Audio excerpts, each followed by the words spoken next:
안녕하세요, 레이볼트입니다. 오늘은 제가 XFX에서 출시한 마그네틱 에어 화이트 RX 7900 GRE 모델 여러분께 소개해드리겠습니다. 오늘 리뷰에서는 이 그래픽카드의 독특한 특징인 쿨링팬에 대해서 자세히 살펴볼 거고요. 벤치마크 결과, 그리고 게임 플레이 후기, 마지막으로 언더볼팅, 오버클럭 결과까지 말씀드리도록 하겠습니다. 바로 제품부터 만나보러 가보시죠. 자, 제가 오늘 소개해드리는 주인공 XFX가 새롭게 출시한 라인업이죠. 머큐리 클래스의 마그네틱 에어 화이트라는 모델인데요. 라데온의 7900 GRE 칩셋을 탑재한 그래픽카드입니다. 특히 눈길을 끄는 건 이 그래픽카드의 쿨링팬이 탈착이 쉽게 가능하다는 점으로 실제 패키지에서도 팬이 별도로 분리되어서 포장된 것을 볼 수가 있습니다. 팬이 장착되는 부분을 자세히 한번 살펴보면 4개의 접점 형태의 링이 배치된 걸 볼 수 있죠. 이 링들이 PWM 신호와 전원을 공급하고, 이렇게 분리가 가능한 팬의 뒷면에는 4개의 접점이 돌출되어 있어서 장착 시 동작을 가능케 합니다. 이 쿨링팬은 2개의 볼 베어링을 탑재하고 있으며 100mm 2개와 90mm 지름 1개의 구성이 되어 있네요. 펜은 강력한 자성을 사용해서 그래픽카드에 장착되고요. 영상에서 볼 수 있듯 쉽게 탈착이 가능해서 청소나 교체 시 정말 편리합니다. 색상이 다른 튜닝용 펜을 별도로 구매해서 디자인에 포인트를 더할 수도 있고요. 펜을 전부 장착해보면 큼직한 부피에 심플한 느낌의 화이트 디자인이 눈길을 확 사로잡습니다. 무광에 절제된 느낌의 디자인으로 LED도 거의 없어서 정말 깨끗하다라는 느낌을 받을 수 있죠. 길이는 337mm로 길고 두꺼운 두께를 갖고 있습니다. 상당히 크고 묵직한 카드이고요. 정면에는 깔끔한 직선 패턴이, 우측 끝에는 XFX 로고 LED가 배치되어 있죠. 이 LED는 색상 변경은 불가능한 화이트 색상입니다. 백플레이트 역시 무광의 백색으로 깔끔하게 덮여있는 모습으로 디자인의 일관성을 주었네요. 쿨링을 담당하는 히트싱크는 상당히 크고 촘촘하게 구성된 게 보이는데, 총 4개의 히트파이프로 열을 전달하는 구조가 확인됩니다. 히트파이프가 1개 정도 더 적용됐다면 더 강력한 쿨링 퍼포먼스를 보여주지 않을까 하는 생각이 드네요. 전반적으로 깔끔하고 모던한 느낌이라서 화이트 빌드를 진행 중인 분들께 매력적인 디자인이 될 겁니다. 포트 구성은 DP 3개, HDMI 1개로 일반적인 최신 라데온 그래픽카드의 구성과 동일합니다. 카드가 많이 무겁고 또 두껍고 결정적으로 길기 때문에 케이스와의 호환성에 특히 주의해서 장착 가능 여부를 꼼꼼하게 사전에 체크하는 것이 필요하겠습니다. 이 이쁜 그래픽카드를 담으려면 큰 그릇이 필요한 거죠. LED가 없는 수준이고 디자인 컨셉이 확실한 제품이라 화려함보다는 세련된 심플한 느낌의 빌드에서 매력적인 카드가 될 거고요. 특히 요즘 유행하는 통어항 케이스나 측면 강화 유리 케이스에서 활용하기 좋겠습니다. 로고는 전원을 인가하면 이렇게 화이트 LED를 볼 수 있는데, 아쉽게도 조명을 끄는 건 불가능합니다. 기본 구성품인 지지대는 큼직하고 무거운 카드를 받쳐줄 수 있는 필수 아이템이 될 텐데요. 조절이 쉽고 바닥에 강력한 자석이 부착되어 있어서 케이스 프레임과도 잘 고정되어 유용하게 사용할 수가 있겠습니다. 색상은 실버로 되어 있는데요. 이 부분을 그래픽카드와 동일한 화이트로 했으면 더 좋았을 것 같다는 생각이 드네요. 카드가 워낙에 크고 무겁다 보니까 지지대를 사용하지 못하는 경우라면 이렇게 수직으로 장착하는 것도 좋겠고요. 일반적인 방식으로 장착한다면 동봉된 지지대나 케이스에서 제공되는 지지대를 적극 활용하는 게 필요하겠습니다. 제가 화이트 빌드를 주로 하는데 디자인은 정말 고급지게 잘 뽑은 것 같아서 마음에 들었습니다. 외형을 살펴봤으니 이제 진면목이 되어줄 성능에 대해서도 확인해 볼 차례죠. 가장 먼저 확인해 본 건 3D마크 타임스파이입니다. 기본 상태에서 그래픽스 점수는 22,221점을 기록했네요. 테스트 중 온도를 확인해보면 코어 온도가 60도 초반을 꾸준히 유지해주는 게 보입니다. 실내 온도가 27도 이상으로 더운데도 안정적이죠. 코어 부스트 클럭은 2300MHz 수준에 가까워 다른 GRE보다 높은 수준을 보이고, 메모리 클럭도 기본 설정 시 2250MHz 수준으로 타 GRE보다 살짝 높습니다. GRE의 특징이 오버클럭을 통한 성능 향상인데, 이 모델은 이미 기본 설정에서도 클럭이 상당히 높게 측정되는 게 눈길이 가네요. 벤치마크인 스틸 노마드에서는 4803점을 기록합니다. 이 점수도 타 GRE 모델보다 살짝 높고, 테스트 중 코어의 클럭과 전력 소모량을 주의 깊게 보면 그 이유를 알 수 있습니다.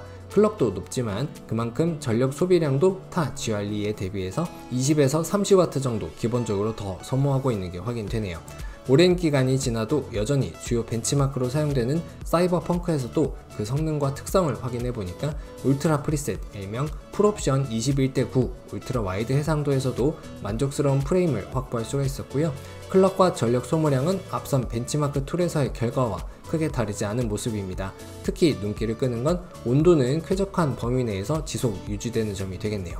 쿨링팬은 최대 속도의 50% 수준을 살짝 웃도는 선에서 꾸준히 동작하는 게 보입니다. 같은 XFX나 타사 GRE 모델보다 기본 설정에서의 클럭이 높고 전기를 더 소모하는 만큼 실제 게임 플레이 시 성능이 살짝 더 높게 나오는 게 상당히 인상적이네요. 요즘 다시 핫해진 디아블로4에서는 7900이라는 타이틀에 맞게 한번 레이트레이싱까지 적용한 진정한 풀옵션으로 한번 플레이해봤는데요. 라데온의 약점이라고 여겨졌던 레이트레이싱을 켰음에도 AF/MF 덕분에 충분히 플레이가 가능한 수준의 프레임을 안정적으로 확보할 수 있었습니다. 온도도 소음도 여전히 안정적인 모습이고요. 다만 전력 소모량이나 클럭만 놓고 보면 타 GRE를 수동 오버클럭 했을 때의 수준이라서 이러한 특성을 구매 시에 참고하시면 되겠습니다. 대규모 업데이트가 진행된 패럴월드도 프레임이 잘 나오는 게 확인되네요. 이어서 GRE 하면 빠질 수 없는 튜닝, 오버클럭 진행해봤습니다. 기본 성능이 타 GRE보다 높아서 보다 높은 수준에 도전해봤는데요. 방법은 아드레날린 소프트웨어의 성능 튜닝 탭에서 수동 튜닝을 누르고 코어와 메모리 클럭을 모두 기본 설정보다 높은 값으로 올려줍니다. 코어 클럭은 최대값인 2800으로 두고 전압은 기본보다 오히려 낮은 970mV 수준으로 설정해주는 게 중요하죠. 이건 제품마다 수율이 달라서 항상 가능한 건 아니라는 점 꼭 기억해 주시기 바랍니다. 메모리 클럭은 2500MHz로 잡아줬고요. 타이밍도 빠른 타이밍 선택해줍니다. 그리고 전력은 10% 정도 더 허용하면 마무리가 되는데요. 이런 튜닝의 효과는 정말 의미 있는 성능의 차이를 만들어냅니다. 가장 먼저 벤치마크 툴에서 10% 이상의 성능 향상이 발생했고요. 최고 사양 벤치마크에서도 프레임을 살펴보면 그 성능 향상폭을 짐작할 수 있습니다. 이러한 성능 향상은 어쩌면 한 체급을 뛰어넘는 효과와도 같다고 할 수 있죠. 코어 클럭이 확실히 상승한 게 확인되고요. 실제 게임에서도 유의미한 프레임의 차이가 발생하는 걸 볼 수가 있습니다. 그리고 이때 코어와 핫스팟의 온도는 약 2에서 4도 정도 소폭 상승했고 쿨링팬의 속도도 소폭 상승한 걸 확인할 수가 있죠. 전력 소모량에서는 우리가 설정한 만큼 10% 정도 더 소비하고 있고 그만큼 성능을 얻었다고도 볼 수가 있는데요. 절대값만 본다면 다른 GRE 모델들을 같은 방법으로 오버클럭 했을 때보다도 10% 정도 더 높은 수준입니다. 게임에 따라서 오버클럭 효과의 편차는 있겠지만 그래픽카드 자체 성능이 올라가는 만큼 정말 유의미한 효과를 대부분 기대할 수가 있을 겁니다. 앞서 살펴봤던 디아블로4 레이트레이싱이 적용된 경우에도 2500MHz가 훌쩍 넘는 클럭과 그에 맞는 높은 수준의 전력 소모량이 확인되네요.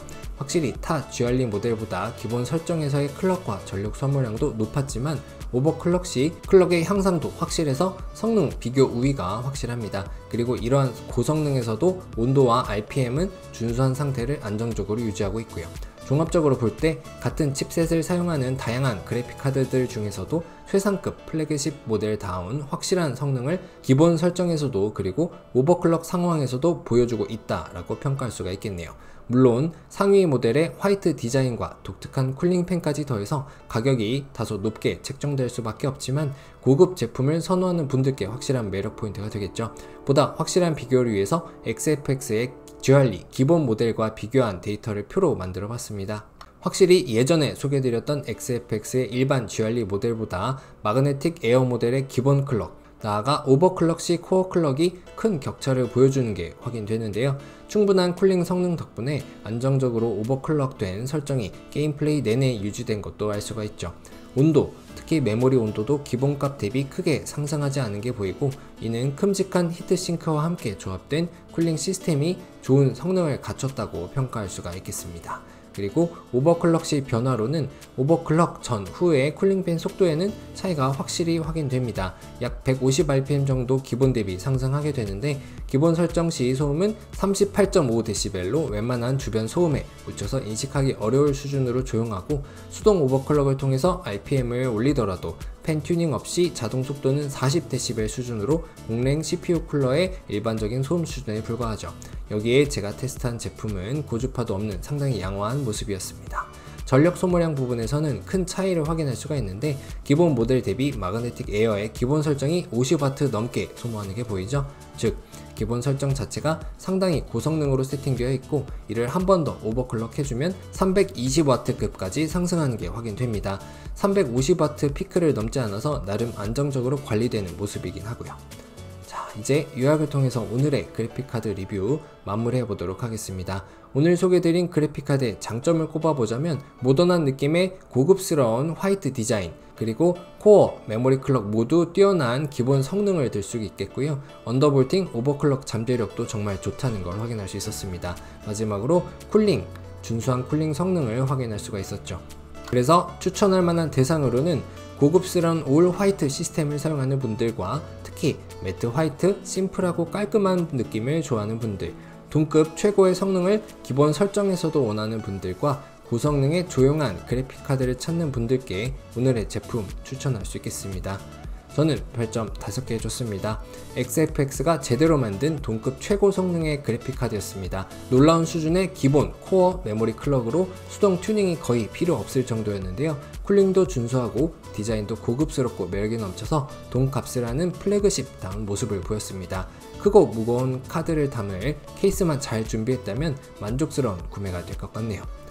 이상으로 오늘의 제품 리뷰 마칩니다. 더 좋은 제품들과 리뷰로 여러분을 찾아뵙겠습니다. 감사합니다.